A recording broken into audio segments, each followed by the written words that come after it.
कुठेतरी आपण पाहतोय की तुम्ही त्यांच्यासोबत मंत्रिमंडळात पण काम केलेलं आहे आमदार म्हणून.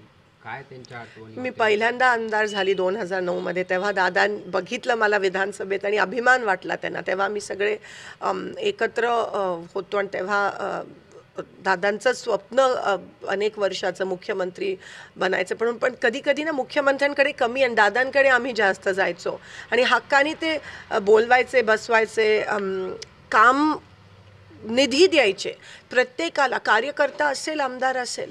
आणि दादांची काम करण्याची पद्धत मला माहिती आहे. बोरामणी एअरपोर्टसाठी जेव्हा मी त्यांच्याकडे सकाळीची वेळ दिलेली, आज फोन केला तर म्हणायचे उद्या ये तू, आपण करूयात.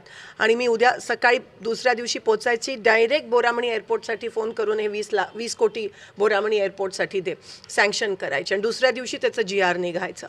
हे विकास कामाबद्दल त्यांना एक जी जाणीव होती ना, आणि कधी स्वार्थ आणि एक घाव दोन तुकडे जे काही ते तोंडावर बोलायचे, दिलखुलासपणे बोलायचे.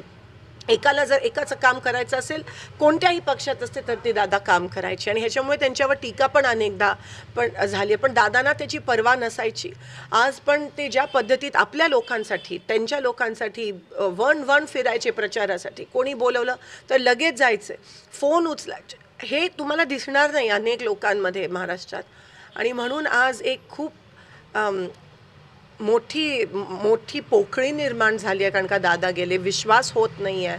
आता पण त्यांच्या मिसेस, आज पार्लमेंटचा पहिला दिवस आहे, आज प्रेसिडेन्शियल ॲड्रेस आहे, पण आम्ही काही जण जाऊ शकलो नाही जिल्हा परिषद इलेक्शनमुळे. तिथून त्या निघाल्यात. आणि पवारसाहेब पण मला असं वाटतं तिथून दिल्लीवरून निघाले. सुप्रियाताई आहेत आणि पुण्यात लँड होऊन मग बारामतीला बाय रोड येणार, कारण का बारामती एअरस्पेस बंद आहे. पण मला विश्वास होत नाही. आणि ते त्यांचं विमान, म्हणजे जे आपण म्हणतो की ट्विन इंजिन असायला पाहिजे, सॉलिड, ते त्या बाबतीत पर्टिक्युलर होते. आणि क्रॅश होणं बारामतीत, स्वतःच्या गावात, खूप मोठा लॉस महाराष्ट्रासाठी.